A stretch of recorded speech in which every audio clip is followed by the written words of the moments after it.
Okay, so here we have my little game that I've created. And so in the assets, we have our audio folder, our little pixel folder the with our strawberry, which is classed as our coin, as you can see. I've given it its own little sound.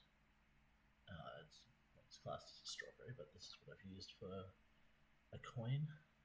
It's been given a box collider, a bit of an animation system which came with it. Yeah, we've got my player, who, when I scroll in, is the little pink character. He's been given a rigid body, a box collider, an animator controller, and a player controller script. And I've set him to the middle of the screen, which is 0, 0, 0, and for the coin, the position is 0, negative 4, 0, allowing it to be the bottom. This also has its own coin script, which we can go into details very shortly. So here we have also a windscreen, which is hidden. It says it's hidden. And the win text as well, which the input class as you win, and it should appear just in the very top corner, or in the very top center around here, as well as a space bar, score bar. That's it. That will be located up in the top left over here. We've also got walls as barriers, which all of them have box colliders.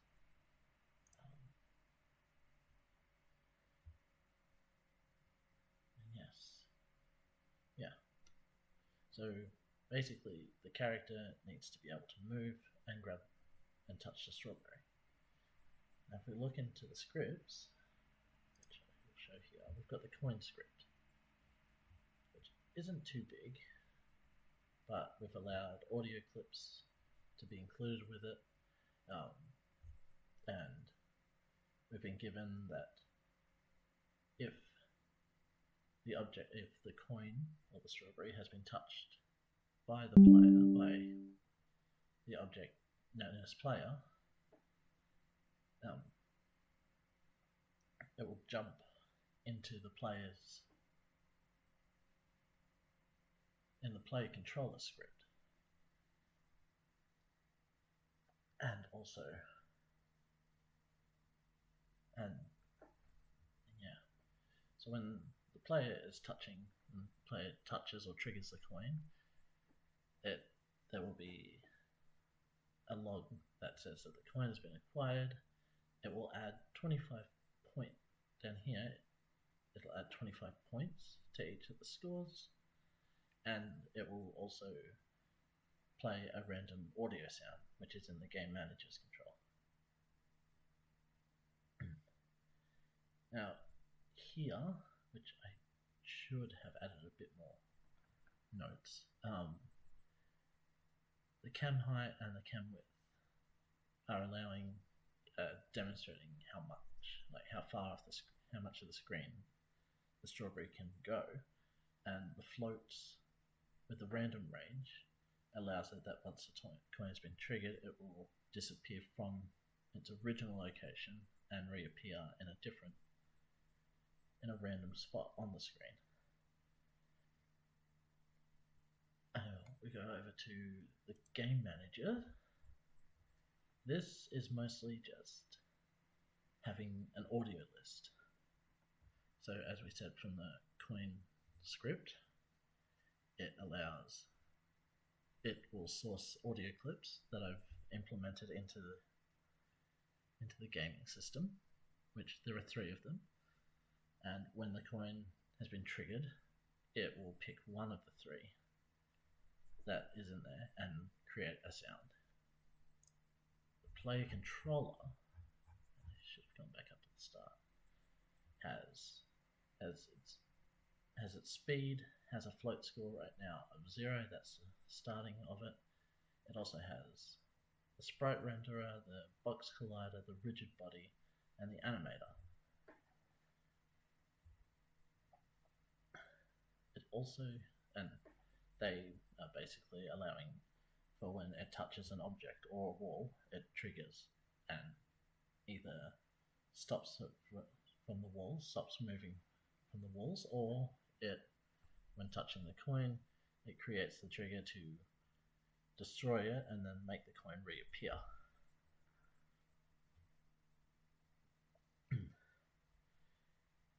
So we go down here, we have the animator, the sprite the rigid body and box collider.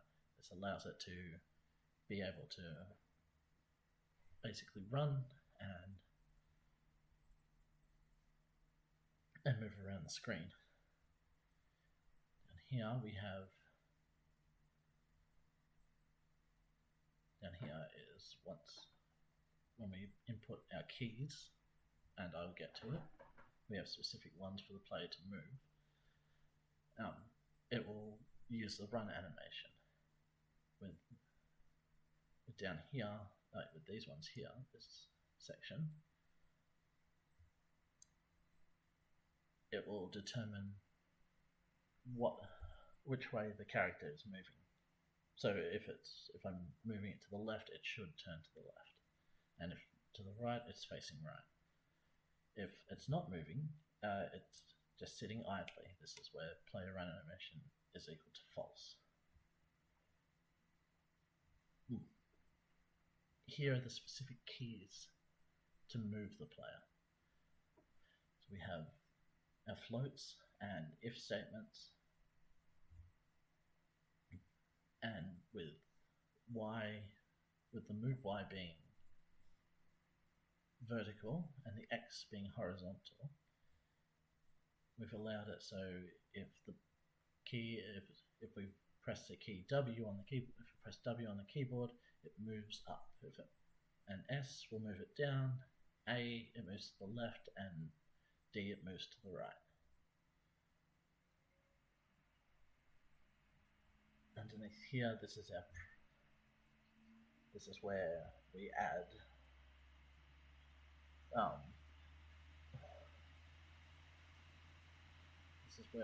a statement that will show up and say when our player triggers the coin, it'll come up with I have whatever the score is. So the first time it'll touch, it will say it should say I have 25 points. And it'll keep accumulating with each time the coin is triggered. If the score if we go back up, we've initialized that the maximum score of it is to be 100. So when we get to it, the game should allow to have only 4 times the coins, the player to touch the coin 4 times in each one. And when it gets to 100, here is the script that should make it that when it reaches 100, the bar is full and the screen will come up saying that you win.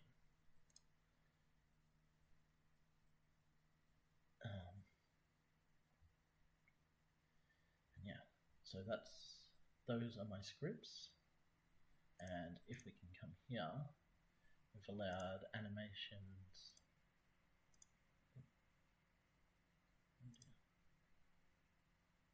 Animator to come up. We've got the run is running and all that. Yes. So if we play it now.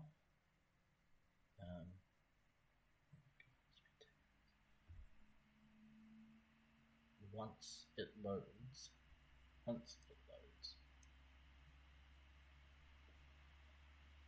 you should have the player in the blue in the center, yep, of the screen, little strawberry starting down here, and you can see just a very tiny amount of the bar up here.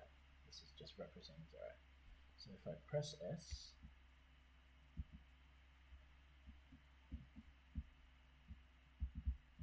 why is it not working?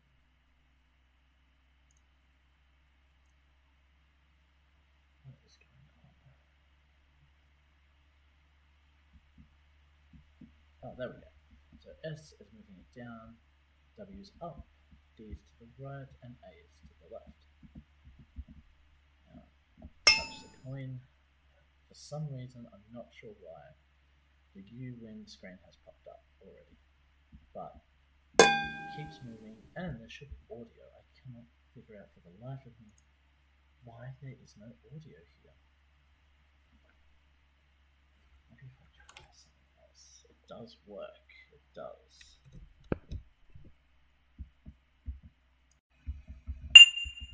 There we go.